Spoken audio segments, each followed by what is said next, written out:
Golden child siblings got $370,000 from our parents, while I got nothing. But they still mock my small wedding that I paid for myself. So I finally snapped at the family dinner. I, 27M, am the third of 4 siblings and I've always felt like an afterthought. Lori, 33F, Chuck, 29M, and Jade, 25F, have always gotten the first and best from my parents and each other. I get the leftovers if I'm lucky. I haven't gotten a birthday present from any of my siblings in about 10 years, but I still get asked to pitch in for group gifts for each of them every year.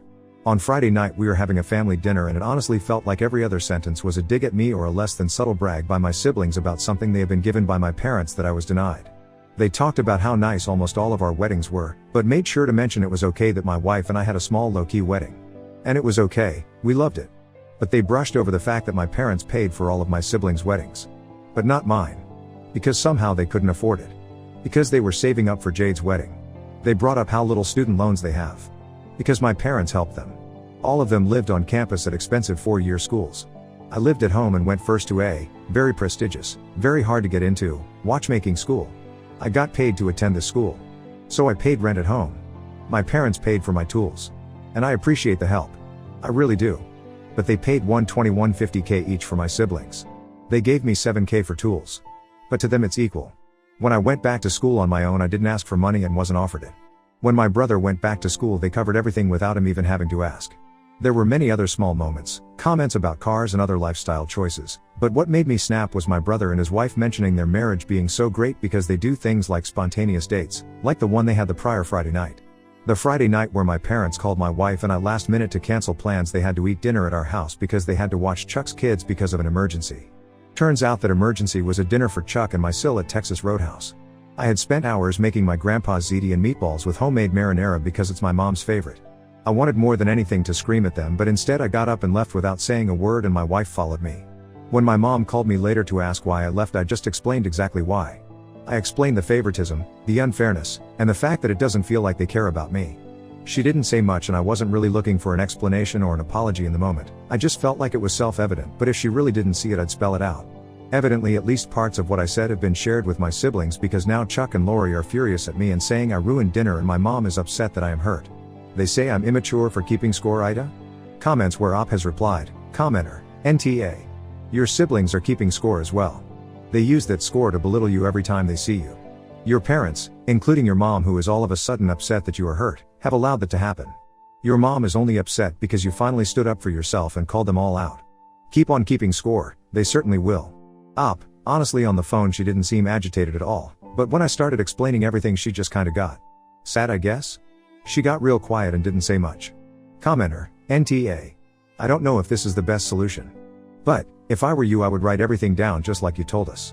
Then send it to each one of my family members in a group chat. Then block them. I would move on from a relationship with them and love them from a distance. Sidebar, do you and all your siblings look exactly alike? Op, Jade is adopted. So no. But she has always been the baby and been treated as such anyway. My first draft had a lot more background but it was way over the character limit. I look almost exactly like my paternal grandfather. I even have the same thing with my eyes where they were blue when I was born but have formed a brown ring around the outside as I've grown up. So there's almost no possibility that I'm not my father's son if that's what you are getting at. Jade is on my side incidentally, and she feels awful about the wedding thing, but she didn't find out about them not paying for my wedding until about 6 months ago, which is 6 months after her wedding. She assumed that they had paid for part of my house or something, because verbally that had always been the deal. But no, I got to pay for my own wedding and my parents never honored the long-standing agreement of we have money saved for each of you and you can either use it for a wedding or anything else you want as a wedding gift when you get married. This is not Jade's fault. She didn't ask for any of this. She didn't even get to plan her own wedding. My mom and Lori did that. It was extravagant because mom and Lori wanted it to be extravagant. Jade and her husband mostly hang out with my wife and I when they are in town. That has been a pattern for a long time. Family gives her stuff she didn't ask for to I guess make up for her early childhood sucking, and it's often at the expense of me. But since she was like 6 she'd always then share it back with me. Jade and I are fine, she shouldn't have been responsible for policing the fairness of the adults in our lives. Commenter, have you straight out laid all this information in front of your family like you told us? Or have you personally been taking all this in yourself? I'm glad your sibling Jade is empathetic with you. Op, the Friday night phone call with my mom was the first time I laid more than one incident at a time out for anyone. It's also the most thorough I've ever been about explaining any single incident because it's the first time I didn't get interrupted. We were on the phone for 1.5 hours and I was talking for most of it. Commenter, You seem like an emotionally strong person. Sometimes when people know they can't get to you, they can't help but keep trying. Says more about them. Question: if you weren't related, would you even hang out with these people? You do get to choose your family, you know? Don't worry about rocking the boat, sail your own. I'd definitely still hang out with Jade and her husband, as well as my grandparents. But my Oma, Dad's mom, already sees me more than anyone else in my immediate family, and my pop, Mom's dad, has spent more time with me than the other grandkids since I was a child. I have autism and he almost certainly would have been diagnosed had he been born today. We both need breaks from crowds and we have similar sensory issues, so we'd bail on family gatherings to go play bocce for as long as I can remember. Update 1. I don't know where the best place to put all this, so I'm putting it here if that's okay. My first draft contained some of this info, but I had to edit a lot to get down to the character limit. Some of this has been shared in other comments, but I'm just consolidating in hopes this is seen and answers questions. 1. There is no reason to believe I am not my father's child. The list of genetic coincidences that would be necessary for that to be the case is long and not worth rehashing. He doesn't have any male relatives that could explain it either. He has one sibling, my aunt, and none of his cousins have ever been in his life, or even remotely local. I look just like my paternal grandfather. I always have. He died when my father was young, but by all accounts he was a good father and is remembered fondly. 2. My younger sister has been the beneficiary of many if not most of the things my parents chose not to give to me, but she did not ask for any of that and has been one of the only people consistently trying to make it right. I mean, for goodness sake, she was trying to fix it when she was 6. She has definitely not seen everything, but what she has seen she has tried to correct. She is perhaps guilty of assuming the best of people and not asking questions, but she isn't heartless, and getting angry at her isn't going to fix anything. We talked for a long time after I posted this. She had been told she was contributing to a birthday gift for me every year since at least 2018. She gave money to my older sister to buy my wife and I tickets to my favorite soccer team, and then when my wife and I inevitably posted about going to games, she assumed one of the games we went to each year was the gift she had been contributing money towards. There is a lot of backstory there, but the gist of it is Jade and I have always gotten along well, and Jade does not participate in singling me out negatively.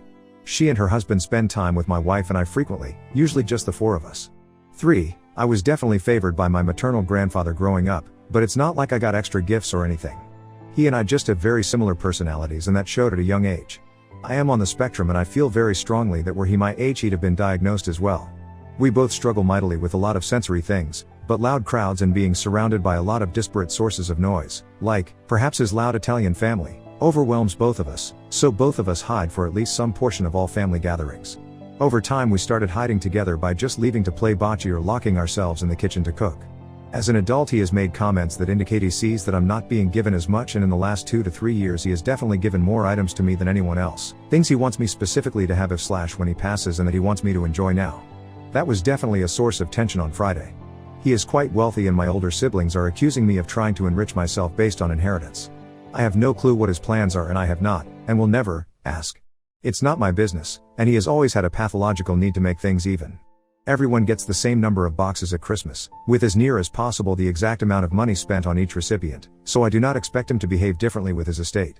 I honestly expect that anything that doesn't go to charitable causes will be divided evenly, but I really thinks it's all going to charity. But where my older siblings see the monetary value of his record collection and view it as a financial windfall. I just see a beautiful collection of music I get to keep listening to. I'd never sell that. They feel that I am hoarding the antique watches he gave me. The most valuable of which is a 60s Timex Marlin. But again, they just want me to sell them and divide the cash. First of all, they aren't valuable except in sentiment. Second of all, Pop-Up is very much still alive and only gave them to me because he knows I will repair the ones I like and wear them. Selling them would be extremely rude and entitled. They are angry that he gave me his first nice car. Because it does have nominal value even now, too old to be valuable as a reliable vehicle, not old or rare or desirable enough to be a collector's item. But to me it's a sentimental item. It was his Sunday car for years, and while I've had to put a lot of work into keeping it running well, it's in excellent cosmetic condition. My older siblings are contesting that actually I am the favored, and the very measurable and extremely generous financial gifts given to them by my parents are somehow dwarfed by their, very inflated, estimation of the financial value of the gifts my grandfather has given me recently. 4. My paternal grandmother has openly favored me more and more as I've aged. Again, this is not financial, and to my knowledge she isn't in a position to leave me an inheritance, not that I'd even ask that of her. There is an old clock of hers made by a local clockmaker and housed in a handmade cabinet that I used to spend hours looking at when I was really young, that she actually put multiple labels inside of as early as when I was 5 or 6 saying that it belongs to me. But I didn't ask for that. I appreciate it, and I will gladly accept it if she still feels that way when the time comes, but I don't spend the time I spend with her as some sort of plot to steal her clock. I just like hanging out with my Oma. She's a really funny lady, and she likes walking with my wife and I and our dogs. She stays with us in our house on holidays in lieu of staying in the guest house my parents had built for her. My siblings are under the impression that she has somehow supported me financially. Again, unless there is something I am not aware of, she is very much not in a position to do this. 5. My wife and I will be meeting with my parents at some point over the next week to talk. I do not know what to expect, but we'll be taking the time to write stuff down in preparation. I don't even know what I want from it, but I will be bringing up family therapy. Update 2. So, update time. About a week after that post, my wife and I sat down with my parents and cleared the air. As several people suggested, I wrote down my thoughts and compiled, to the best of my knowledge, a listing and full accounting of the disparity in what my siblings were given over the years and what I was given. I did actually sit down and do the math, and it turns out that while I was at the Technicum, I actually paid my parents more in rent than they ever paid for my tools. But the final reckoning came to between minus $370,000 on the high end, Jade, to minus $190,000 on the low end, Chuck, for how much my parents directly gave to my siblings that they never gave me. Sitting down and seeing the full amount all spelled out like that is probably the angriest I got during this whole mess. My parents had been aware there were discrepancies, but really pushed back on the actual amounts until we sat down and went through each major gift/incident case by case, by which point my dad admitted my reckoning was likely conservative. That was more or less the end of any productive talk that night. My dad just claimed they didn't think it had gotten that bad, but wouldn't give any details about how they could have possibly not noticed. In the interim, Chuck and Lori continued to escalate their anger, continued to call and text me, my parents, and extended family. I have not spoken to either of them directly since and don't expect to anytime soon. Roughly a week after that first sit down, my mom and dad asked to meet again. Lots was said, but the gist is this: they felt I was doing well and didn't need their help. Basically, they thought I would be fine without them. They admitted they probably live outside their means and gave more to my older siblings than they should have and could never have given me that much. They claimed the timing of my wedding lined up with probably the most dire of their overspending/lack of saving, and that they literally did not have the funds to live up to their promise, especially as they were paying for Jade's tuition, car, and apartment at that time. They have offered money, they have offered to pay for vacations, a car, all kinds of stuff, but I think they don't really get it yet. My wife and I don't want their money, but we aren't really sure yet what an ideal resolution to this looks like. At least they have admitted they were unfair and are open to working things out. My wife and I spent Easter with Jade and her husband and my grandparents. My mom and dad came over in the evening. This seems to be more or less the new normal for now. Comments: I bet they'll ask you for monetary help with end-of-life costs. That's a bit of why I don't want to accept any gifts from them right now. As it currently stands, if nothing changed about our relationship between now and when they're retired, I wouldn't feel any guilt about leaving them on their own. Although I bet anything Jade and her husband would make sure they didn't become destitute. I just really don't think I'd be in a position to be guilted into helping them. If I let them pay off my mortgage though, I know they would try and use that as leverage. I know them too well not to know that's what they do. Right now I don't wish any ill on them. I just wouldn't step in to help them, at least not monetarily. They spent recklessly, I think they still spend recklessly. I don't think any of my pop's frugality or understanding of being poor made its way down to my mom. I think she doesn't remember when she was really little and his company hadn't taken off yet, or if she does, she refuses to take any lessons from it. I don't think they have robust retirement savings, and I don't trust them to live frugally even if they do. I fully expect them to be broke within 5 years of retiring, and I don't want them to have a way to try and guilt me into helping. I know Chuck and his family aren't going to feel like they are in a position to help, even if they are. They make great money but always complain about being broke. By no definition are they broke, they just have expensive tastes and trashy friends, and unless there is a mending of fences, Lori will likely be too mad at them for babying me by doing the bare minimum and listening to my grievances that she will be glad to see them suffer. Especially if she doesn't think there's going to be anything for her to inherit. I really truly think she would discard her own parents without a second thought if they blew through her inheritance. More on Jade and the birthday gifts. I don't really have time to address everything, but the birthday thing with Jade was addressed in comments on the first post. The short version is she and her husband had been giving Lori money, and a really sizable amount of it turns out, every year to buy my wife and I tickets to see the Union play. Then, when we inevitably posted pictures of us at games, she assumed that at least one of those games was the gift. She even pointed out one of my Instagram posts last year explicitly called it a birth gift. I didn't specify it was my gift from my wife, and to be fair, the comment Jade left on it at the time in retrospect very much reads like she was glad I was enjoying her gift to me. So the reality is Lori was just straight up stealing a couple $100 from Jade every year for at least 5 years. I love Jade and her husband, and they are very sweet. But they are very naive. Both grew up wealthy, both grew up spoiled, and neither has any real sense of how much things cost. They just genuinely thought tickets to a Union game cost multiple times over what they really do and didn't blink when Lori asked for money for my birthday gift every year. Jade and her husband are not speaking to either of my siblings now. They were both genuinely astonished to hear I hadn't been getting gifts from my siblings. Fun side note, they took my wife NEI to a game this spring and paid for everything, unprompted, and not thinking it made up for everything. They just wanted to do a nice thing. I will not pretend Jade is perfect or that you can't tell she's been overly spoiled, but my God, does she try hard not to be entitled. She and her husband do well financially in their own right and they share freely. I know she got a leg up, but it's not fair to begrudge her that. She didn't ask for it and she has never rubbed it in my face, unlike Chuck and Lori. She is mortified at how uneven things are.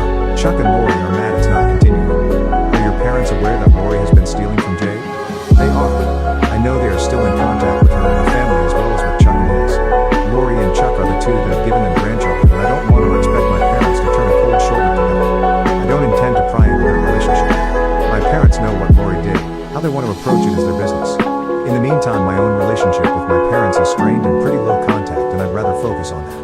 I don't really have any real relationship with either of my older siblings, and I can't see myself ever caring enough to try. If either of them has a come to Jesus moment and genuinely wants to make things right, they know where to find me. One more thought from Oop on not wanting money from his parents. I believe if I let my parents give me money, which I'm not even sure if they have, they will consider us even and not actually address the fact that even without the money I was treated differently. Until I have reason to believe the offer of money is coming from anywhere other than an attempt to get back into my good graces and buy my forgiveness, I'm not interested. My wife and I both work and earn good money. We are by far the least well off of my family, but we are comfortable and we have savings, and retirement savings. Which may be more than can be said for the others except Jade and her husband. I don't see or speak to my parents as much as I used to, and so far that's been fine by me. If they want to actually self-reflect and try and make amends, I am very open to it, but not until they acknowledge the non-monetary favoritism as well. My grandparents are fully caught up. They already knew it was skewed. Part of why I'm not overly concerned with settling the score, for lack of a better phrase, is that I have now been told in no uncertain terms I will come out of this better off. I know now that any relationship with my brother or older sister is almost certainly beyond repair. I've accepted that. I think letting my parents ease their conscience by throwing money at the problem will only lead to them not actually taking accountability for their actions.